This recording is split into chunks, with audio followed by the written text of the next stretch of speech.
Champagne is the world's benchmark when it comes to sparkling wine, and in the last video we took you through the region to show you what goes into making this great bubbly. But today there's a different task. Can we trick an expert that's been living in the region for 14 years and a winemaker in a blind tasting? We've got a mixed flight of sparkling wines from around the world. Did we trick them or did they make fools of us? Find out all that and more starting right now.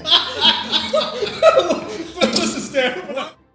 We're going to try to taste blind and to see if we can taste the difference between champagne, other sparkling wines from France and the world. We have Carl here, the local expert, creative Fabian, who we've been traveling with, and Jerome, owner and winemaker of Demière Champagne. He has a little bit of a cold, a nose problem, so we'll give him a little bit of a break. I'm sorry. What are we looking for, you think, in champagne? I'm looking for yeastiness, breadiness, sharp acidity. What else are you looking for? I'm looking for complexity and freshness and a balance of the two. Then, if it's going to be older, yeah, I'm going to look for those yeasty notes, toasty notes. Otherwise, I'm going to look for tighter, fresher citrus notes, maybe some red fruit, depending on what it is. Good question for you, champagne experts. Can the color give you any information, or even the bubbles in the glass? You can ask Jerome too. Pas très flatteur. So basically, it's saying like you cannot judge champagne on color because it can be aging, can be a problem with the cellaring and the light. The last time I did a tasting like this, I did a blind tasting of 35 sparkling wines from all over the world. I got every champagne right except one was from the Douro. There are some very impressive sparkling wines from Douro as well as still wines, but it's one of, when you have an iconic wine producing region, then you can only expect amazing wines to come from there. Just remember, champagne or not, and if you like it or not. I actually don't know how many champagnes we have in here, actually. 3, I really hope it's not champagne. I didn't know sparkling Sweetie. water has as much pear aroma.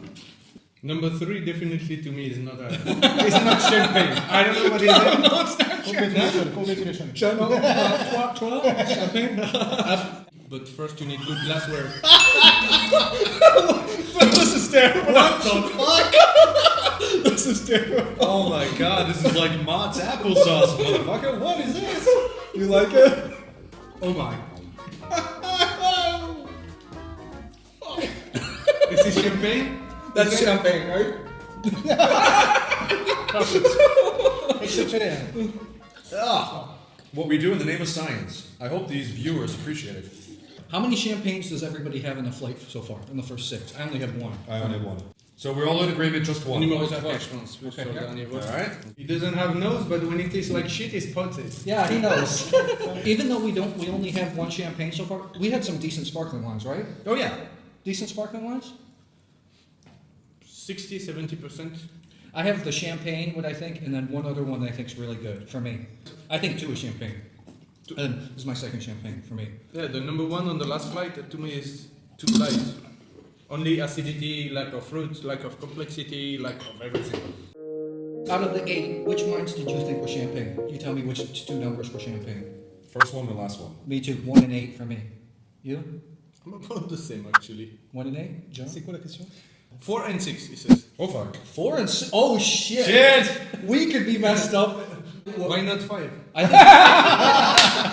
I think 4 was really good. I thought 4 was not champagne, but I thought 4 was. No, good. 4 was very good. It was. I mean, yeah, there was a minute doubt between 1 and 4, but still. Okay, why did we think 1 and 8? We thought 1 and 8 were champagne. He thought 4 and 6. Why? For me, 1 and 8 had more complexity, more length, and was more biscuity. Why? Yeah, that was basically it. And better balance between freshness and fruit.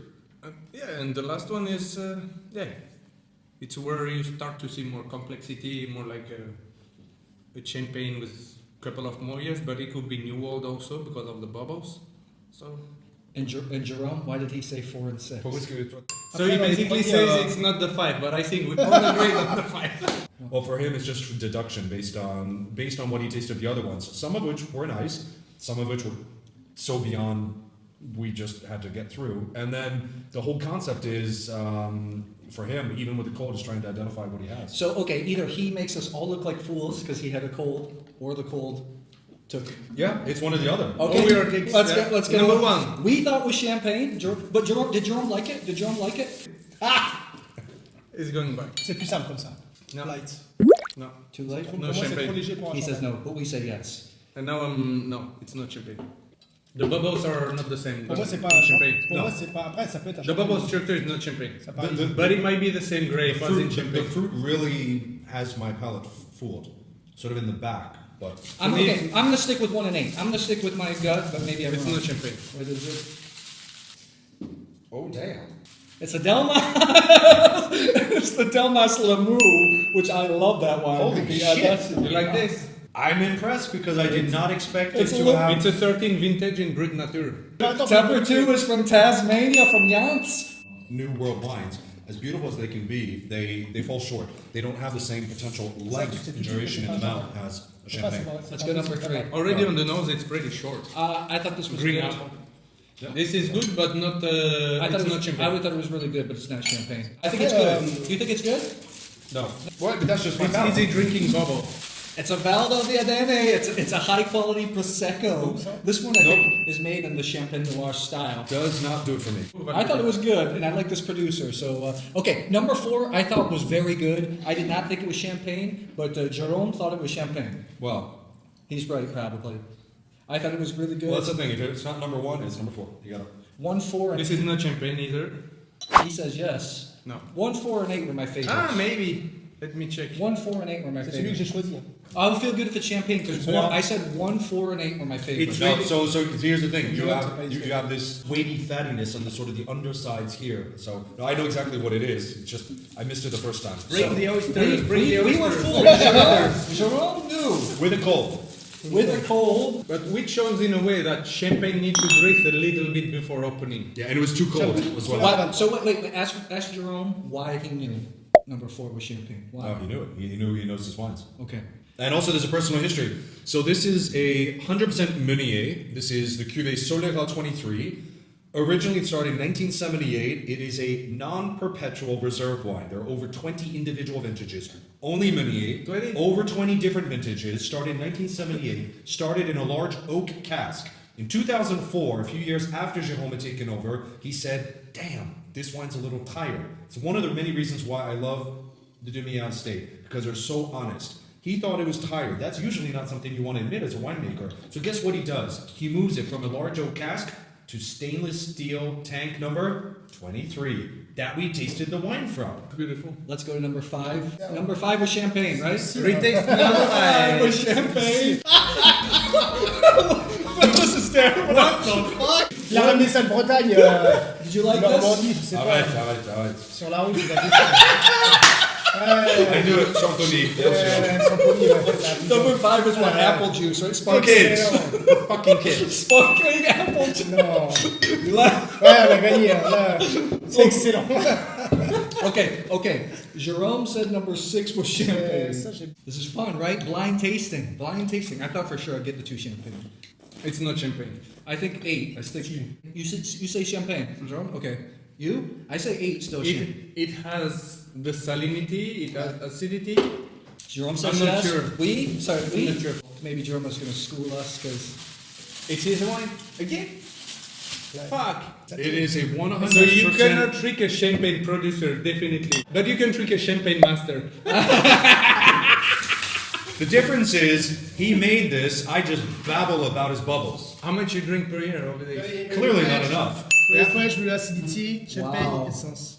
100% Meunier. So these are two 100% Meuniers. It's only stainless steel, 90% base wine, only 10% reserve. It's almost a vintage. But I think what got us also is like this shitty non-alcoholic apple This juice. fucked me up. Kill the palate. I can't see shit. So be careful to what you eat or drink before opening a good bottle of bubbles.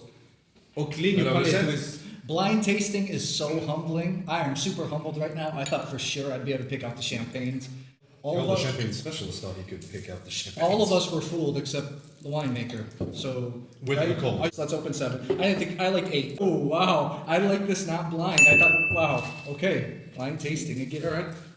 Because it has very warm, ripe fruit tones, I actually thought this was the Jansz. Jansz. Jansz. We knew a couple of the wines, not all. Then this I know what it is. And I'm impressed because this is a region I poo-poo on a lot. Not poo-poo on. I'm not so high. You're on. gonna understand why. What did you like it though? Belle acidité. No.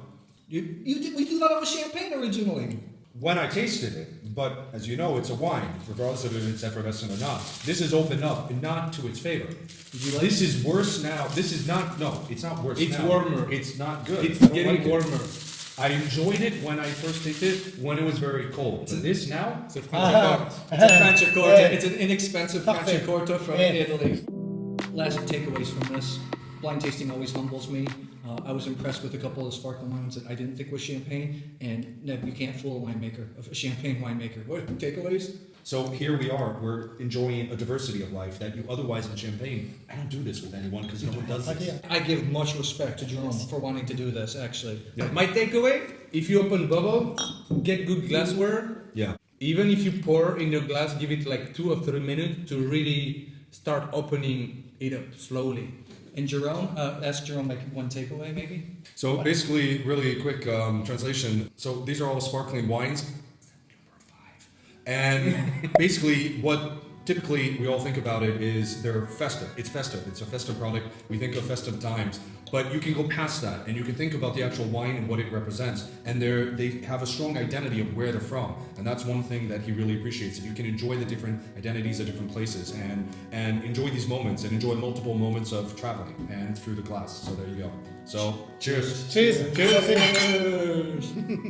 Thank you. That was really good.